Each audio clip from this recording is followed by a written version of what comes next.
Tonight, we are continuing part 2 from last Sunday. I know it's kind of weird we jumped from week 1 to week 2, but we're going to continue on our Christianity on Trial series. Tonight we're talking about science and the Bible. I made a joke earlier tonight as we were getting ready. I felt like I could make this joke because of what the entire sermon's on. My son said, I really did to annoy my daughter. She was in the back. I wanted to see if she was paying attention. My son said something. He's like, hey, do you follow this? And he listed a YouTuber. Like, do you follow this YouTuber? And I said, no, I don't recognize that name. And he goes, he just said his name. Do you follow so-and-so? I'm like, no. He was always a really famous science YouTuber. And I said, I don't watch science stuff. I don't believe in science. I'm a Christian. So of course her head pops up and I'm like, I'm joking, Lily. That's what the whole message is on tonight. It was a joke. Calm down. And so yeah, that was a little interaction there. So we want to talk about it a little bit because that is kind of the general idea. I don't know if any of you have ever felt that way or if you've ever been told that. But if you've been online for more than 5 minutes, you've probably heard some version of how Christians are science deniers. Here's my thing I don't love with this is, for one thing is, most people, I'm going to use kind of a weird analogy, but most people, thank you sir, think of science as if it was like a rock, okay? It's a rock. It is what it is. When science is actually much more like vapor. It changes. It's a thought process. So where religion is a thing, it's an established thing, science is a process of information gathering. In fact, let's actually look, what is science? This is from Oxford Languages Dictionary. What is science? It's the systematic study of the structure and behavior of the physical and natural world through observation, experimentation, and testing of theories against the evidence obtained. The world of science and technology. Okay? So science is the pursuit and application of knowledge and understanding of the natural and social world following a systematic methodology based on evidence. So it's not the same as what religion claims to be. So religion claims to be, thus saith the Lord. These things are immutable. They are like the rock. They're facts. They're solid. They're tangible. And we have divine revelation through prophets. Every religion is going to have some version of, we have a deity, and then there's going to be prophets. There's maybe visions. There's ways to understand the truths. But very rarely are those truths, do they change. Now we have denominations who, we don't have as many followers as we used to. Let's update some of our core truths, right? But other than just man trying to keep up to date with the times, it's going to be everlasting. It is the truth handed down by the divine, right? That's the idea behind religion versus science has become, in America, I'll just say it, a religion. It is not, originally was not intended. It was much more akin to gathering something, right? Like you gather information, you do experiments, you have a hypothesis. I think if the X happens, then Y result, right? And you test it. You're like, yeah, that worked. And you test it a bunch more times because sometimes you find out that, well, it doesn't always. In fact, we did a little science experiment before you guys got here, unintentionally. We were trying to figure out, there's some weird short with the screen, and we were trying to reproduce this, right? So we, like fools, had several of them were up and down on those chairs, trying to get a consistent pattern. And so half of the group thought, I was just watching them, I'm like, you guys are wasting your time, it's broke. It's broke, we have to fix it.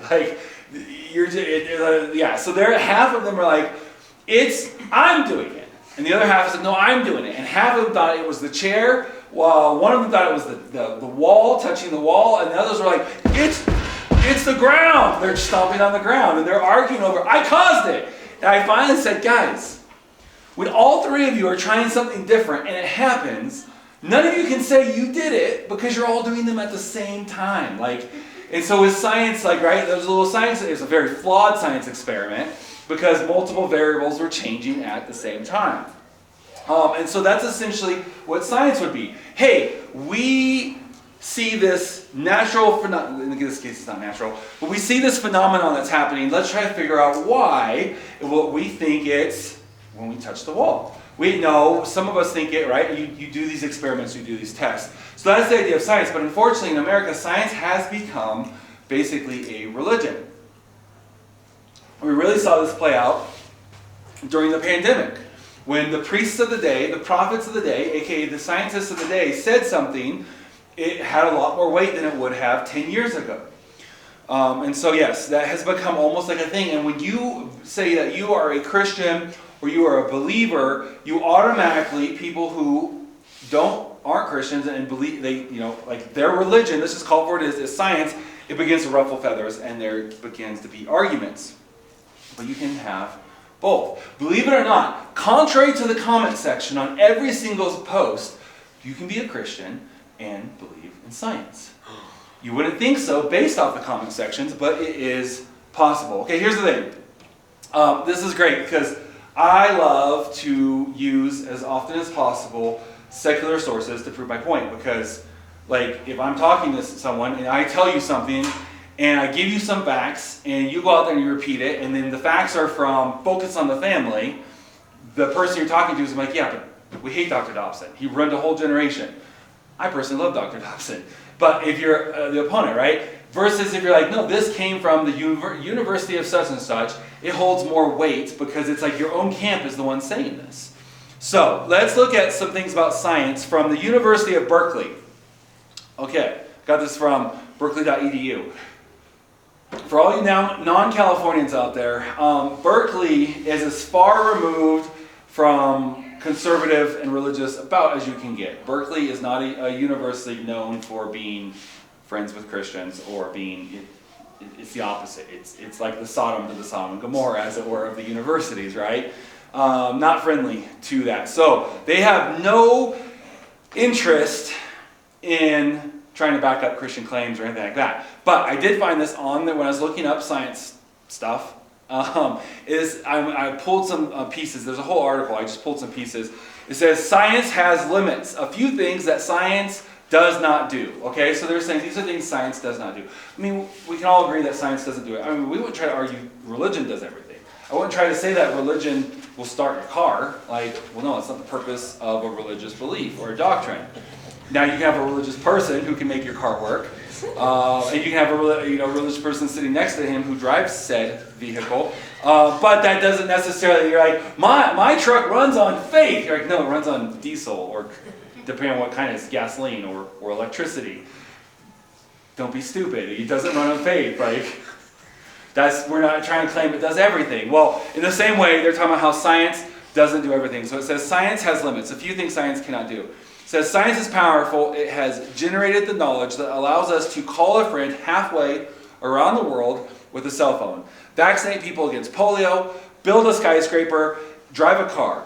With such breadth, the reach of science might seem to be endless, but it is not. Science has definite limits. And I'm going to read a few things that begins the list, and for time I've condensed this down to just the headings. So, science doesn't make moral judgments. Well, it's not supposed to.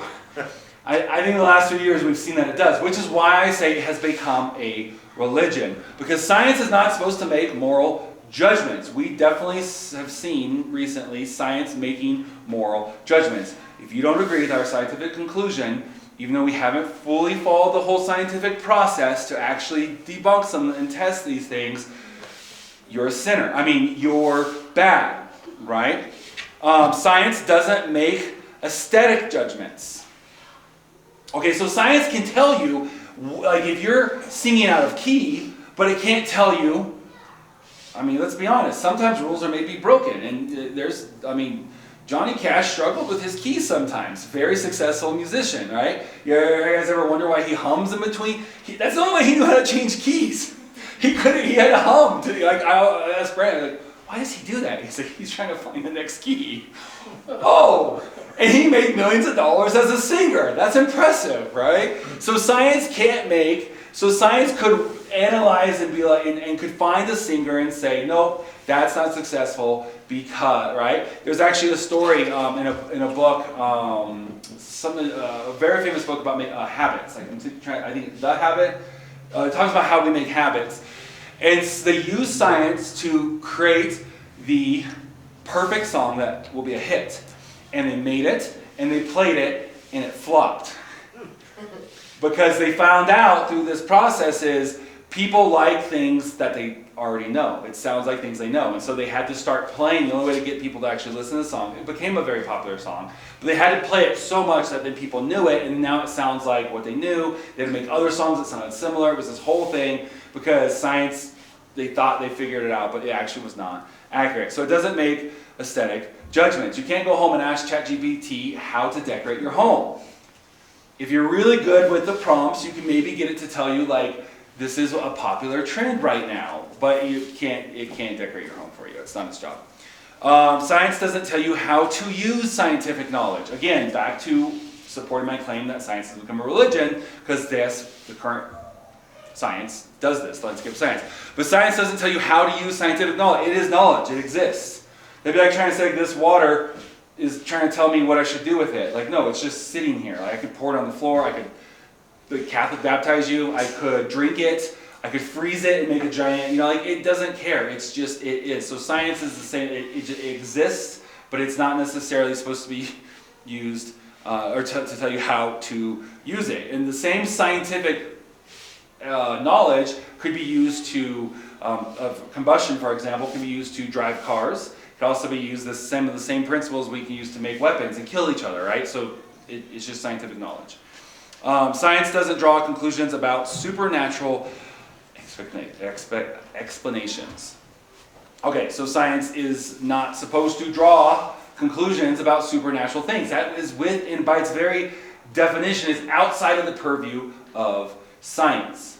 Does that make sense? Science is to observe and figure out the natural world. Supernatural, by its very definition, is either outside of that or somehow a hack to that. So by its definition is science should not have, there shouldn't be any kind of, but yet we try to use science to disprove the Bible all the time. In fact, today we're going to flip it and we're going to use it times that science did. But first, we are going to talk about 5 times science got it wrong.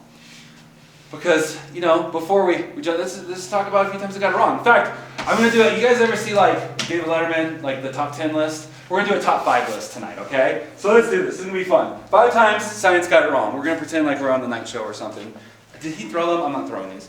Okay, science is not absolute, infallible, or without error. Would you guys be shocked if I told you that there's times in the past that science has proven something and then later figured out that actually we were wrong?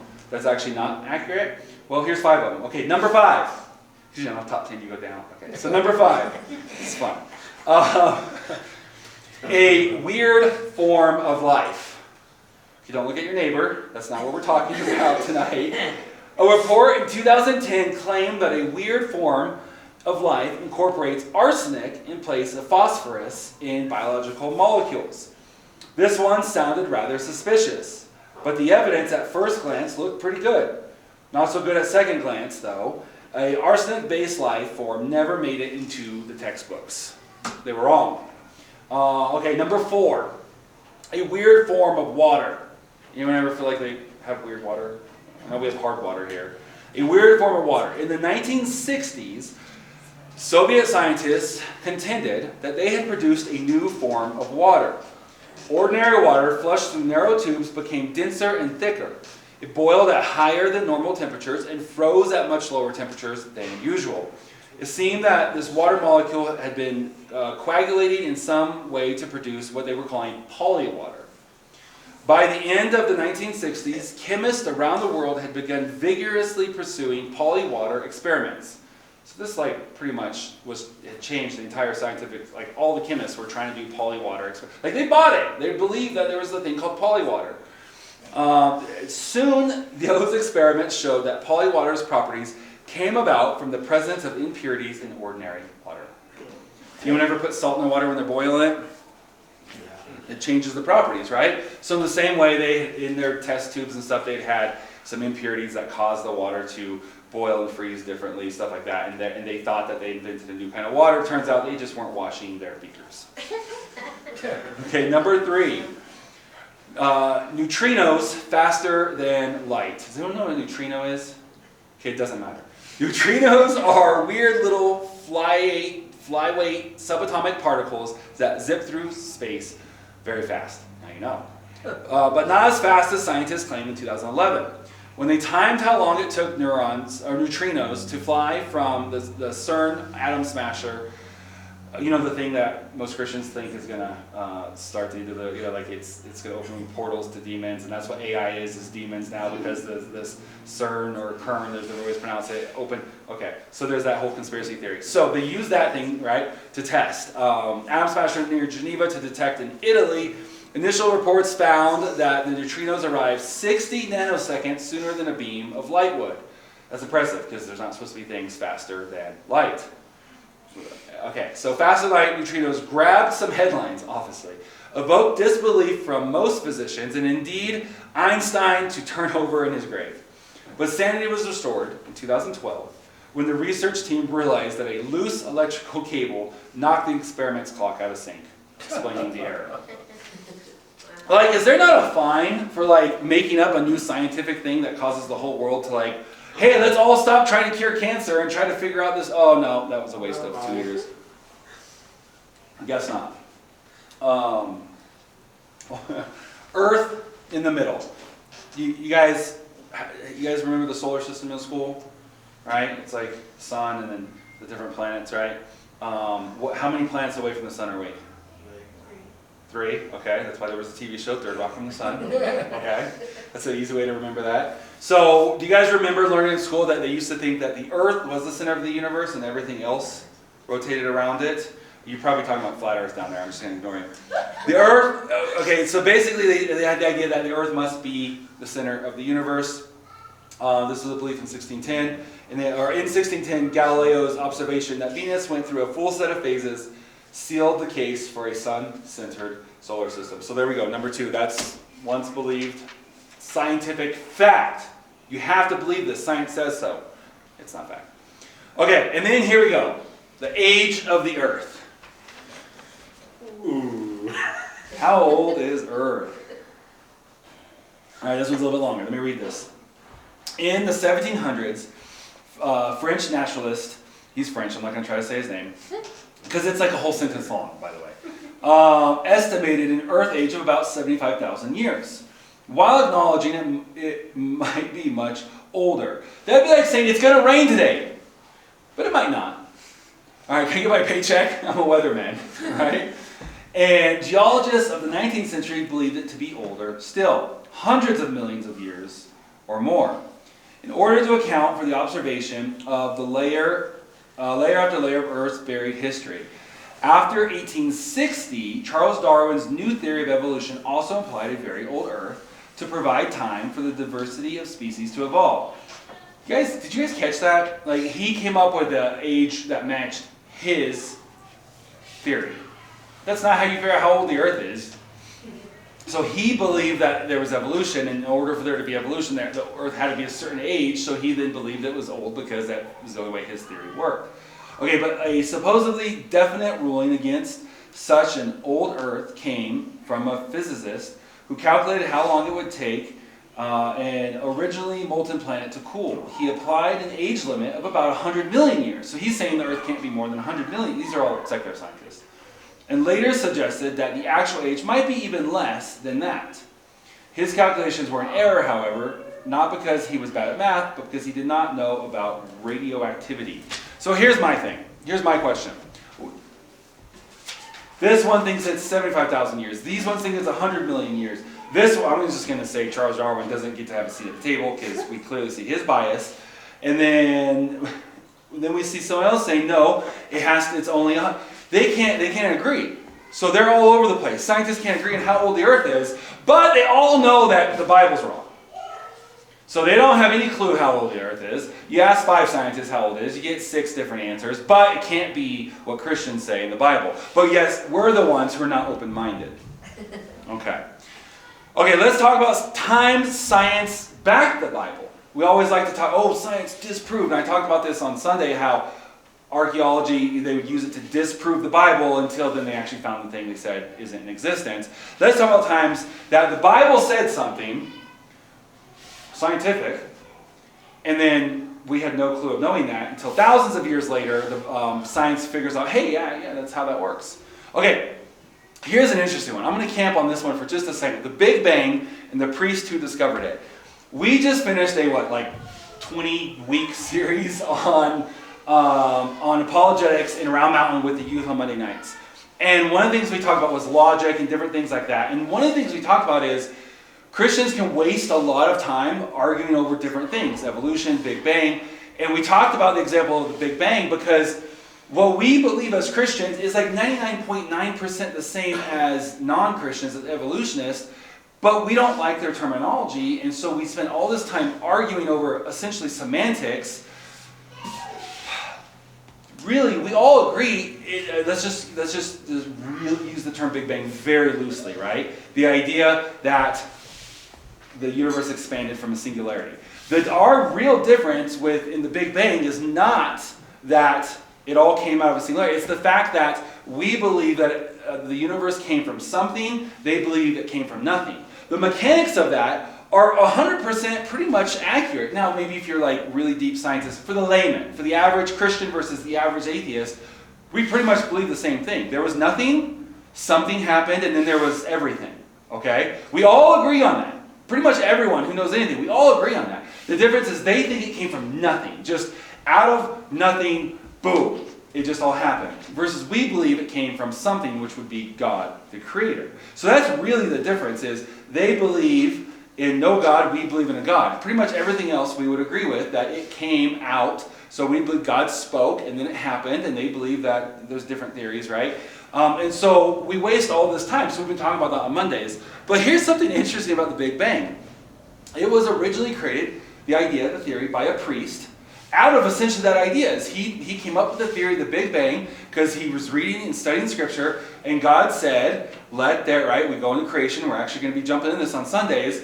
And so the theory of the Big Bang came out of reading the Bible, that there was nothing in existence except for God, and then he began to create. And everything came out of that, which you could argue is still nothing, but right? But it's not nothing, it's from the Creator. And so that theory came out. So I'm going to read this real quick. Father Georges Lemaitre, that's not how you say his name.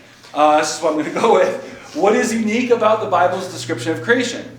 Apart from all other world religions and mythologies, the Bible describes the universe being created from nothing, or ex nihilo. Okay, so I said it comes out of something. It depends on how you're looking at it. From that point of view, ex nihilo comes out of nothing because the fact nothing existed until God. Now, they think just a random thing happened, right? And then we believe that no, God happened. Up to the 20th century, science believed in the steady state model of the universe. The steady state model positioned a universe in which the stars occupied fixed points in space, right? So they're just there. They don't move. The discovery of Hubble flow, redshift, blue shift, and the Doppler effect changed all this. Science realized the universe was expanding. So we no longer just believe that everything's just in a fixed space, that we believe that the universe itself is expanding, okay? That's the typical belief. Priest, a physicist and priest, this father, this Catholic priest, then positioned the theory that not only is the universe expanding, but such an expansion in reverse traces back to a single point, the single point in the site of the Big Bang. So he called it this Big Bang when God spoke and said, let there be. Okay? So his theory was dismissed as the Christian theory. So the Big Bang was dismissed by science. It was stupid. It was the Christian theory. Even Einstein is on record as dismissing it. Most all scientists dismissed his theory. That is until they didn't. This theory soon gained rapid acceptance, and the Christian theory has remained the most prevalent theory to this day for the origins of the universe. And so it's interesting that this priest, who was a physicist, but who's also studied the Bible, was able to figure out this idea that if you look at things as a physicist, you can see that all of creation traces back to a single point. Comparing that to the Bible, well, the Bible describes that essentially, right? I know guys, we're very sensitive to this topic, right? Because we've been trained to hate the Big Bang Theory because it's evolution, right? And we connect those two. But essentially, that is what the Bible teaches, is that God spoke, right? And that was considered the Big Bang, the thing that is taught as a secular belief, that there is no God. God didn't create the universe. There was nothing, and then out of that, just boom, a Big Bang. That is what's taught in schools as a secular theory for forever it was dismissed because it was a stupid Christian theory until it became, and what they then did is they just removed God from it. Because the logical conclusion, you got the Word, you got the science that backs up the Word says, so they go, well, we can't disprove that, we're just going to then divorce it from the Word. Is essentially all they did there. Okay, I'm gonna kind of breeze through this one. I have a bunch of science in here. I will go through some of the stuff I have to cut through, because I had 17 pages of notes this morning. I have it down to 9, and we're going to just breeze through some of this. I can't go into all of this science, but I am going to on office hours this week. I will dive back into some more of this stuff. My goal is to go live for like 6, 7, 8 hours and literally go through all 17 pages and discuss this. We'll see if I can do it. Tristan, you got to bring me food or something. Oh, I got you. So, did you know, okay, here's a big one. This is a big one. When I was a youth pastor in Virginia, I heard this one a lot, is the idea that even our Christian students who are graduating high school and going to secular university, that could have been a problem there, but they were going and paying thousands of dollars to be told why everything they learned in Sunday school and their Christian school wasn't accurate.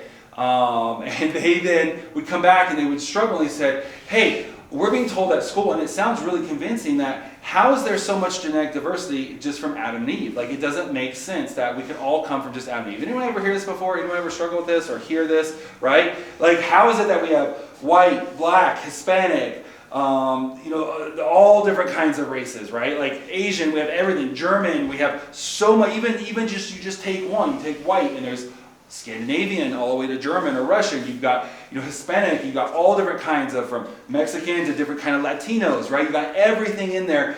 The African Americans. There's so much. All this came out from just 2 people. How is this possible?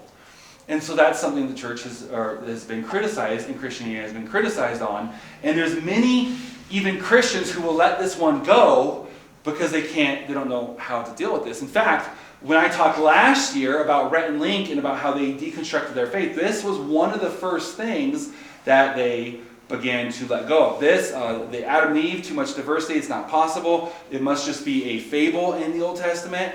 And then some of the Big Bang evolution type stuff is some of the first things that begin to erode out the bedrock of their faith. Well, I'm going to summarize a whole bunch of scientific stuff. Again, if you want to hear that, watch the online stuff. But basically, scientists have figured out that all humanity traces back to a single man and a single woman. Okay, but this is how science likes to be. So first they said, we can prove now by studying DNA that all women come from one original woman. So what do they call her? They call her midichloridyl Eve, or MT-EVE, okay? And they say, but there was never an Adam. It was just, we can prove that all women came from this Eve character, but there was no Adam. Well, then later, time goes on, and they go, actually, you know what? Now we've studied the male genes, male DNA more. We can see that the Y chromosome goes all the way back to an original source. But the Bible story still can't be true because they didn't live in the same era or the same place geographically. I think you guys can probably tell the rest of the story for me, right? They eventually figured out that actually, yes, they were in the same place, same time, blah, blah, blah, right? So really, it's less that Christians are science deniers, and I think it might be more that secular scientists are religious deniers, much in the same way that Darwin said, I'm not even going to consider a young earth theory because it messes up my evolution theory. We see a lot of scientists come with their narrow, it's what they accuse us of. Typically, right, if you're being made fun of, that thing that you're being made fun of is the insecurity of the person pulling you. Does that make sense, right? So if they're calling you fat, they're probably insecure with the way they look and their weight. If they're calling you dumb, they're probably insecure. Their parent probably said something when they're younger. That's probably their insecurity. People will project onto you. So in the way that scientists will typically refer to Christians as science deniers, they ignore facts, they're closed-minded, they no matter what it is, they're going to fit a theory around the Bible. We're seeing evidence of that's what is being done. They believe the Bible is not true. I think there's a Bible verse about, you're like your father is a liar, so he's the father of lie. I think there may be a correlation there. And so we can see, this is my opinion, that because there's demonic agendas and influences, certain people who or controlled by them, they have to prop up these ideas. And so that at the end of the day, it doesn't matter what belief is out there as long as it is against the Bible. And different scientists come along and they're influenced by these different powers and whatnot, right? And systems. But so essentially at the end of the day, we find that, Adam and Eve, okay, we all can trace back to a single man, a single woman who were in the same area of the planet at the same time period. But the biblical story in Genesis is still stupid, and don't believe that. Okay, I'll skip through some of these. There's proof of Noah's flood in the Black Sea. That's another thing that Christianity is mocked for a lot, really. A flood, I touched on this a little bit on Sunday. Pretty much basically every world religion and mythology includes an account of a Noah-like character in a great flood. The Babylonians, the Greco-Romans, Hindu mythology, Chinese mythology, and then certain Native American, they all have the same legends and stories and religious things based around a great flood. You guys ever hear that whole, if it sounds like a horse and it looks like a horse, don't call it a zebra, that expression? Don't you think that maybe if every major civilization has had the same story, whether it be a mythology or their religious text, that there was a great flood, that we could probably say that chances are there probably was a flood. Maybe there's a possibility there wasn't, but what else is there? The aliens influenced everyone to think there was a flood? It influenced all these cultures? That's less believable, right? It's the least probable. Am I saying does this prove that there was a flood? No, but it makes it very, very likely, okay? It's very likely based on that. And then we have the biblical account of the flood. I think that kind of should reassure you as a Christian and make you feel pretty good about your belief. And these are some of the major things that they look at Christianity and say, these are foolish fables. How could anyone in their right mind believe these things? Well, there's empirical evidence of many of these things. And again, this week when we go live, I will dig into a lot more of the science part of it. So don't watch if you don't like the science stuff. We're going to get pretty deep on some of these things. Okay, so we're just going to skip past all that. I talked on Sunday, Abraham and the camels, and how there's archaeological proof for Abraham. Basically, they try to disprove it, right? Okay, let me just summarize this. Count Abraham's caravan in Genesis 24 includes camels. They said that's wrong. There were no domesticated camels in the Middle East until the 10th century. And then Abraham's camels were 1,000 years out of history. So they said, you guys, your fable got that one wrong. Archaeologists later discovered artifacts proving the existence of domesticated camels in Abraham's time and long before. Same thing, there's some stuff with, I'm going to just skip by here tonight, but I will talk about this week of King David's kingdom never existed. And they found proof that yes, it did, as well as the trade routes that Abraham was talked about with Abraham. Those were all proved to exist. And then also, there's some stuff about the resurrection, where science has, as much as you can, pretty much proven the resurrection of Jesus. I mean, you'd have to completely deny that entire realm of science and 3D imaging and stuff to say that no, this is right. So there's now more, even we talk about, they attack the resurrection as being just insane. And there's very good scientific evidence that you'd have to completely deny and come up with an unbelievable, it'd be less believable than what the Bible says. Okay, I'm going to jump through a few of these. Times the Bible kind of casually mentions how the world works, and it was proven accurate thousands of years later. So Earth free floats in space, right? Certain religions thought the Earth was on a great animal. At one point, different thoughts of that. But Job 26:7, by the way, written 3,500 years ago from the time, I believe that's from the time it was discovered. He stretches out the north over empty space. He hangs the earth on nothing. Okay, science later found, the earth is actually floating in space. The earth is round. Okay? Sorry, flat earthers. Any flat earthers here? Okay, just checking. Earth is round. Isaiah 40:22. It says, "It is he who sits above the circle of the earth." First law of thermodynamics. Any science buffs in here? There's, first law, second law of thermodynamics. Those were proven accurate. The Bible talks about those. For those of you who may be curious about something I said earlier about the universe is expanding, is that a Christian belief? Is that not a Christian belief? First law of thermodynamics. Genesis 2:1 says, thus the heavens and the earth and all the hosts of them were finished. If you dive into that Hebrew word, it is finished. It has the meaning of once and for all. Like not just, oh, I'm done right now, maybe I'll come back later and play some more. No, it's done once and for all is the meaning through Hebrew. That is exactly what the first law of thermodynamics says. The law, also referred to as the law of conservation of energy and or of mass, states that neither mass nor energy can be created or destroyed. You guys probably remember that from science class. You probably couldn't have told me it before, but now that I say it, it probably makes sense. There is no creation ongoing today. It is finished exactly as the Bible says. Second law of thermodynamics, Psalm 102, 25 and 26. Of old you founded the earth, and the heavens are the work of your hands. Even they will perish, but you endure, and all of them will wear out like a garment. So we talked about, is that a Christian belief that the universe is expanding? Yes, the Bible in Psalms even talks about the idea that the earth is wearing out. Do you guys know that? It's like a clock that's winding down and eventually will stop. The Bible tells us 3 times that the earth is wearing out like a garment. And this is what the second law of thermodynamics states. All physical processes, every ordered system over time tends to become more disordered. Everything is running down and wearing out as energy is becoming less and less available for use. That means the universe will eventually wear out. It's okay, God has a plan. He's going to fold up the earth and remake it. The entire earth will be remade. You read in Revelation, so we're not concerned about that. Plus, even if we also have heaven. We have both of those to be between the heavens and the earth. It's all going to be remade. So no fear, don't worry that it's running out, because you won't be here. It'll get remade. So we're good. Don't be scared. But one more thing that the Bible talked about thousands of years ago that science has now figured out. Like the first and second law of thermodynamics is not something that anyone would disagree with, because you would basically all your papers would be unpublished and the university would let you go or wherever it was, right? Those are just things that we know.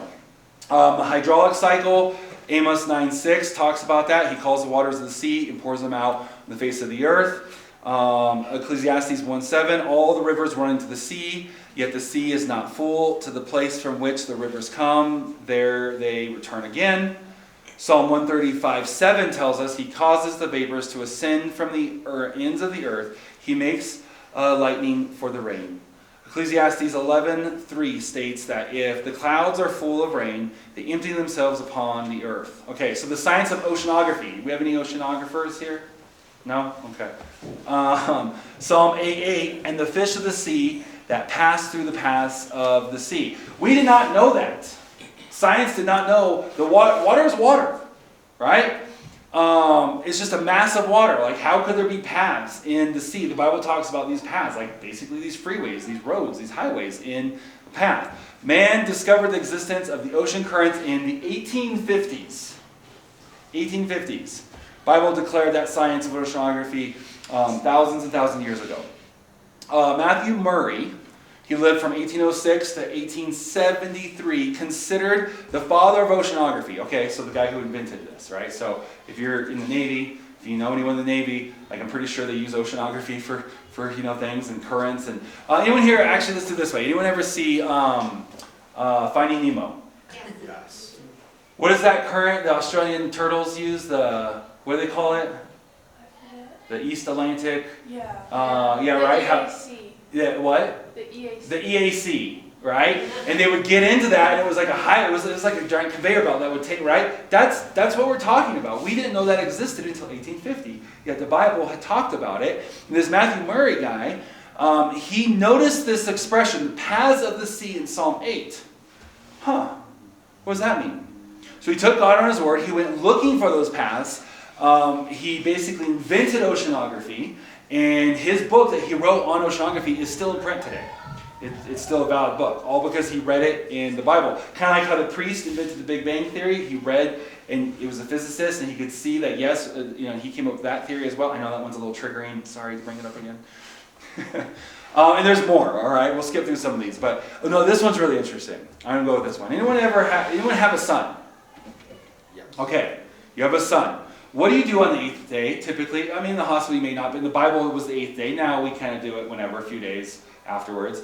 But you typically have, in this country, you have your son circumcised, correct? Yeah. Okay.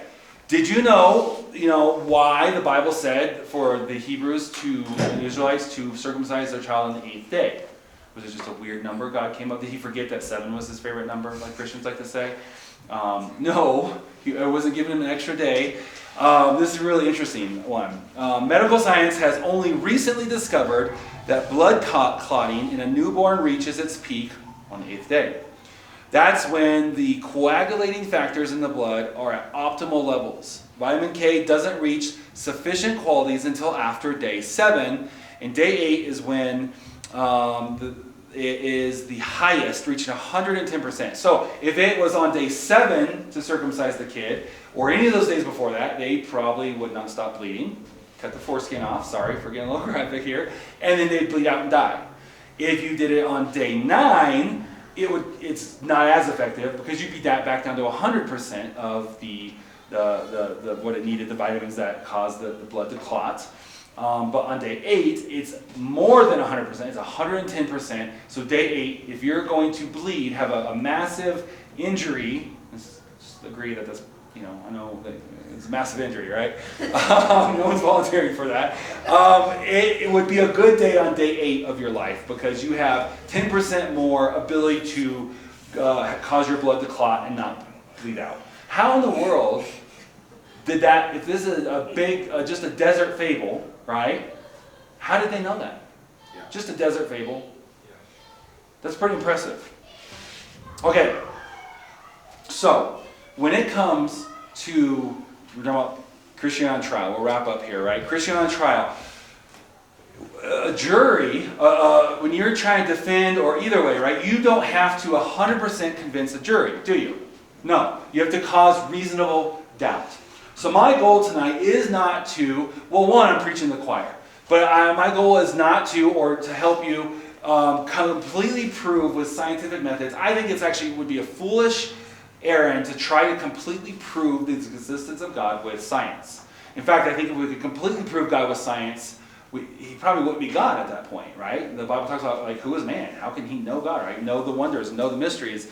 But my goal is to really help you defensively with your faith, but to be able to cause reasonable doubt in the fact of that science has set itself up as the new religion, and that if you don't believe in science, you're essentially an idiot, right? Well, I think we've kind of proven that science doesn't get it right all the time, and there's a lot of things that are in the Bible that the most reasonable and rational explanation is that it's probably true.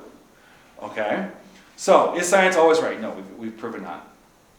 If science and archaeology keep coming up wrong, and the Bible keeps coming out right, the Bible's false, this proves it. 20 years later, no, never mind. It actually proves that part of the Bible is true. Science, this can't be, actually, nope, we realize now, right? So if it keeps coming out right, should we at the very least, consider the Bible? Okay, from a secular perspective, I'm not saying you believe in the Bible and you believe in God and you give your heart to Jesus and all these things, right? But as a scientist, to be a proper scientist, you have to at least consider this book that keeps beating out multiple methods of science, whether it be science, archaeology, right? It keeps beating it. You should have to at least to have an open mind and to be someone who believes in a process of thought, right? You should have to at least give it a consideration. True scientists would at least consider the Bible. In fact, many did more than they considered it. They actually believed it. So here's the thing. Here's another thing. Another lie the world will tell you is that no real scientist ever actually believed in God. And any of the modern day Christian scientists are just idiots. You got like Ken Ham and that weird, he went and he toured that ark thing, right, in the Midwest. Like, there can be no science in the Midwest anyways, right? And so, this whole idea that, modern day Christian science aren't really truly scientists. They're just people who, whatever, right? They're discredited. But let's go through. Now, I pulled this off a list of 25 Christians, or 25 scientists who believed in God, okay? There's a difference between being a Christian and believing in God. Some of them were Christians. Others were what we consider a theist, meaning they believe in a God, okay? Muslims would be a theist. Jews are theists. Anyone who believes in a creator, in a God, is going to be a theist. So technically, a Buddhist, right, would be, well, maybe not Buddhist, but anyone who believes in a God is going to be a theist. So we're not saying they were all Christians. A lot of them were. The first one on the list is. But this idea that they believed in a God. The answer to creation was there was a deity who created things. Okay, number one on the list, Sir Isaac Newton. Would you guys be surprised if I told you that not only was Sir Isaac Newton a believer, but he wrote extensive commentaries on the book of Daniel? Anyone here know that? Raise your hand if you knew that Sir Isaac Newton was a Bible commentator. Tristan, you love commentaries. Did you know that? Yeah, I didn't know that either until our book, we're going through the 24 hours. Like, that's impressive. So I looked him up. Like, he's other stuff too, but he's a ton of stuff on the book of Daniel. Sir Isaac Newton. William Thomas Kelvin. I pulled out this list of 25. I pulled out some that you might recognize their names. William Thomas Kelvin. If you look at our camera, not this one, but or actually that one too, there's going to be a Kelvin setting on there. It's a color temperature. It comes from that guy. Michael Faraday. Anyone ever heard that one before? A Faraday cage. Okay. Gregor Mendel. Okay, you guys, biology, high school biology. Mendel, right? Francis Bacon. Just gonna let that little bacon there. Just that one kind of simmer a little bit. Okay, sorry, bad pun. Erwin Schrödinger. Okay, anyone here? You don't have to raise your hand. But if you are at all a fan of Rick and Morty, you've heard of Schrödinger and Schrödinger's cat. In fact, this idea of Schrödinger's cat and this whole scientific theory is actually pretty popular right now. There's a lot of fiction books written around the idea. Like I said, Rick and Morty, they incorporate it. What's that? Anime incorporates this idea. Schrödinger's cat is very popular with the younger generation. Put a bookmark in that, the thing about younger generation. We'll come back to that in a minute. Okay, you guys, raise your hand if you've heard Blaise Pascal. You've heard his name. No one. Yeah, okay, heads. We're doing heads instead of hands. Okay, Blaise Pascal. And then here's an interesting one. You're going to want to fight me in a second. Albert Einstein. Wait a minute. Albert Einstein is known as being an atheist. That's actually not true. Now, he was definitely not a Christian, as we would think of as a Christian, but you cannot call him, he was a theist, and they will say he was not a theist, he was a atheist. Okay, I'm gonna read a quote from an article. Einstein is probably best known and most highly revered scientist of the 20th century. Would you guys agree with that? I actually disagree. Well, he's the best known. My personal favorite is going to be Nikola Tesla. But anyways, that guy was interesting. He's a little weird. Einstein, revered scientist of the 20th century, and is associated with major revolutions in our thinking about time, gravity, conservation of matter. You guys have all heard E equals mc squared. In fact, if you go in my office, I have a picture on the wall, E equals mc squared. Although never having come to believe in a personal God, he recognized the impossibility of a non-created universe. So now, by definition, he's a theist, not an atheist. The Encyclopedia Britannica says of him, firmly denying atheism, Einstein expressed a belief in Spinoza's God, who reveals himself in the harmony of what exists. Okay, so another way we talk about him is what he's defining here is an agnostic. He believes in an impersonal God that we either can't or don't know. That's not agnostic. We talk about this on Mondays to students. There's very few true atheists. Most people who claim to be an atheist would actually be an agnostic. It's not that they don't believe in God, it's that they're mad at God. Big difference. This actually motivated his interest in science, as he once remarked to a young physicist, I want to know how God created this world. I am not interested in this or that phenomenon, in the spectrum of this or that element. I want to know his thoughts. The rest are details. Einstein's famous, let's see, where are we? His uncertainty principle was God does not play dice. And to him, this was a real statement about God in whom he believed. A famous saying of his was, science without religion is lame. Religion without science is blind. Did anything about what I just said would make you raise your hand and say that sounds like an atheist? No, that sounds like someone who spent his life seeking God in all the wrong places and never quite found him. He tried to do what the Bible says is foolishness and can't be done. He tried to understand God with his own mind. And so We cannot call him, though, an atheist. He even believed in a creator.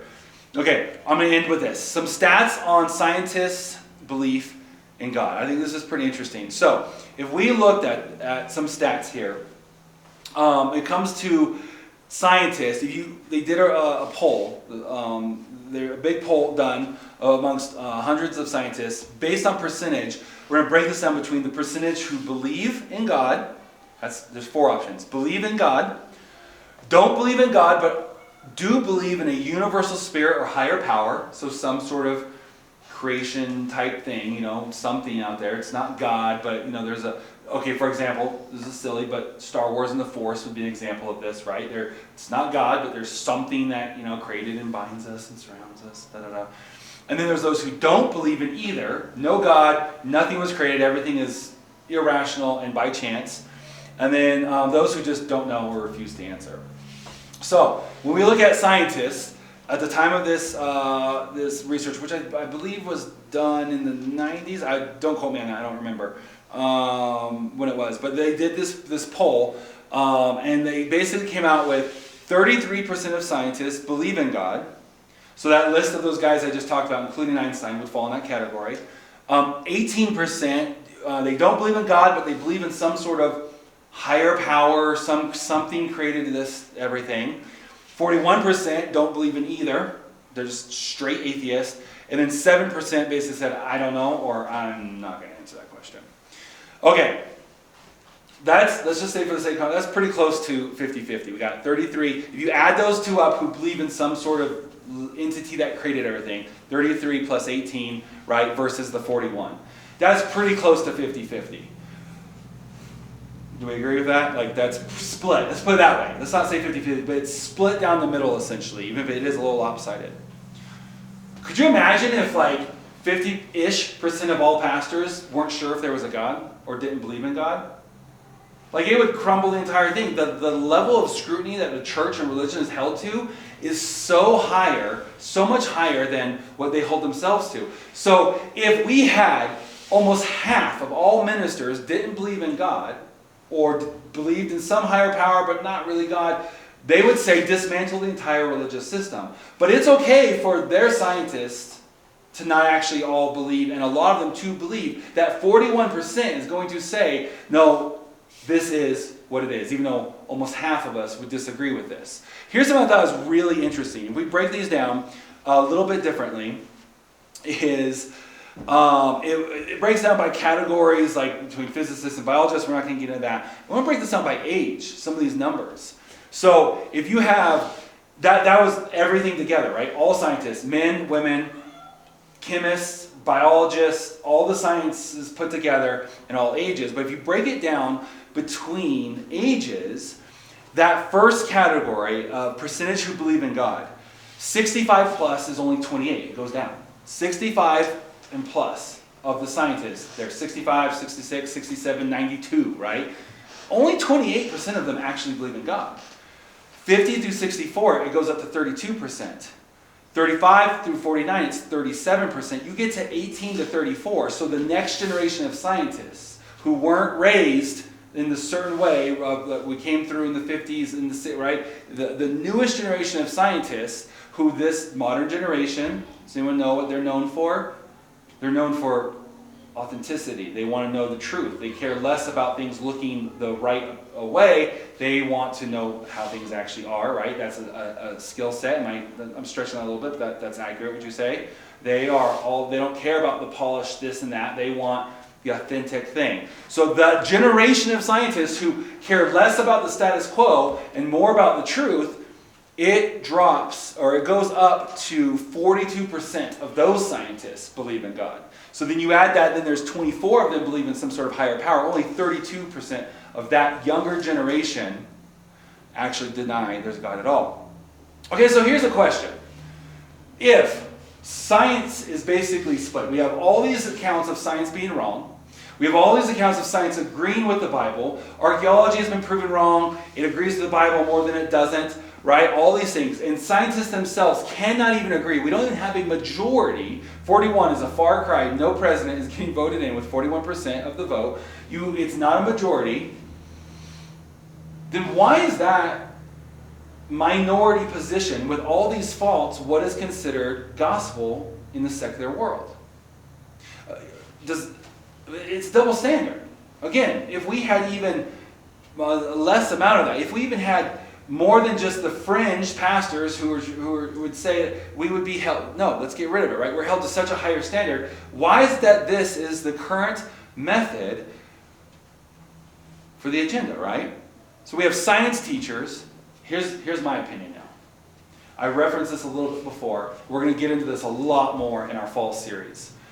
The Bible talks about there's demonic powers, right? It says we wrestle not with flesh and blood, we wrestle with, right? We understand that in Scripture. There are dark forces at work. Again, we typically think of it very individually. There's demonic powers that are causing me to be tempted. They're causing me to do things I don't want to do, causing me to not do the things I want to do, right? That's how we typically think about it. But there's an entire systems of demonic influences who work on governments and different things to move and try to move the tide of history. If you don't agree with that, just read your Bible. You remember when a king would raise up and try to kill all the Jews off? Do you think that was by coincidence? That was demonic forces that would control political things. We just went in that Sight and Sound. Brandon just saw the story of Esther and how Haman came in. No, I'm getting backwards, aren't I? Mordecai came in, and now am I right? As the bad guy? No, Haman. Okay, I was right the first time. Okay. How Haman came in, I always get those two confused. They could not be more opposite. It's like confusing like chocolate ice cream and a coal. Like how do you do that? Came in and began to be used by the enemy to begin to try to wipe out the Jews. And we see that happening. So this happens. So I believe that the reason why, if scientists don't even agree on this, all these things have been proved wrong. Why is that what our school systems are teaching? Why is it that's what our celebrity scientists are teaching? It's because there's a demonic influence behind pulling the strings. I want to read a quote from Vladimir Lenin. Does anyone recognize that name? He's instrumental in the Communist Party, and he wrote the book and gave the famous speech in the 60s about how to turn nations communist and how to defeat capitalism, and talks about socialism's the first step, and then the end goal is communism. I want to read you a quote from him that I think answers the question to why. Why do science teachers, why do schools teach this? Why does the media teach this if everything else doesn't prove the opposite necessarily, but makes it where it's the most reasonable explanation? And what's currently being taught to our current generations is the least reasonable compared between the two options, okay? This quote, I think, explains it. He says, "Give me just one generation of youth, and I'll transform the whole world." So we have these systems set up to propagate agendas. This is the same man, by the way. Let me just read a couple more quotes so you get an idea of his character. "A lie told often enough becomes the truth." How many of you feel like that pretty much describes our current media system right now? A lie told often enough becomes the truth. Yet it seems sometimes, and I think the Daily Wire would agree with this, doesn't matter how many times you argue or you shout a truth from the rooftop, it can still be suppressed. But a lie told often enough becomes the truth. His last one.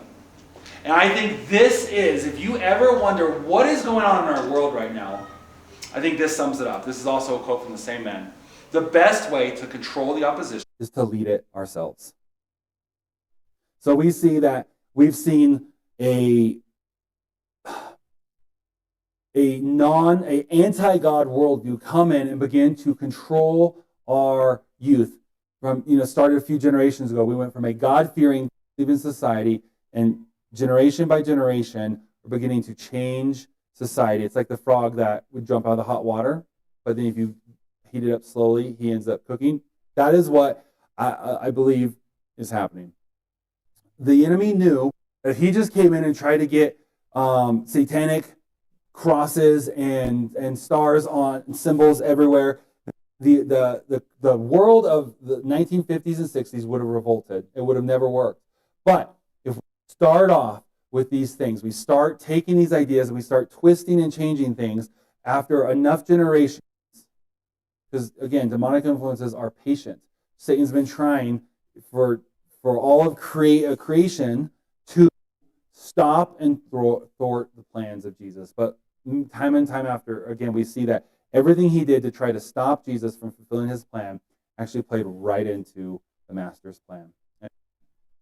Amen. So does tonight give you a little bit of confidence?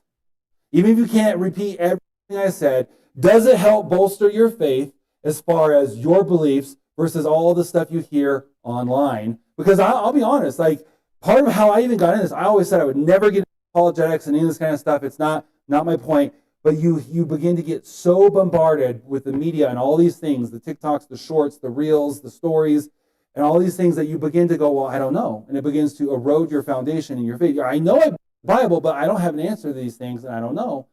And so you just tuck your head in the sand, you hold your breath, you pray it goes away, but over enough time, you begin to lose your voice as a Christian. You're not going to speak up because you're going to bring something up, and you don't have the answer to it. Well, we can study our word. The Bible says to study to show yourself approved, right? Ready to give an answer, to give an account when people ask. If there are answers. In fact, I just tonight, in probably way too long of what you were expecting, walked us through how science is not as ironclad as they would get you to think and make you believe. So I urge you, stay in your word. When you come across something, this is what Sundays is going to be about for a while, is when you come across something in the Bible that doesn't make sense, dig in. Get excited because you're about to understand the Bible better. Don't run away from it. Don't say, well, I don't understand that and I don't want to lose my faith, so I'm going to just not read that again. I'm just going to ignore that. Dig into it because nothing in the Bible contradicts itself. In order to understand how those can both exist, you're going to learn more about the Bible. Does that make sense? Okay. So next week we'll conclude this series. Wrap it up. We're going to talk about some Christian trial from the perspective of some social things that the world comes against the church. So we had the going against the Scripture and the resurrection. This week we talk about science. Next week we're going to talk about some social stuff, which will be a preview for a series. I'll probably announce a series we have coming out this summer. So that's going to be next week. All right, let's stand and pray.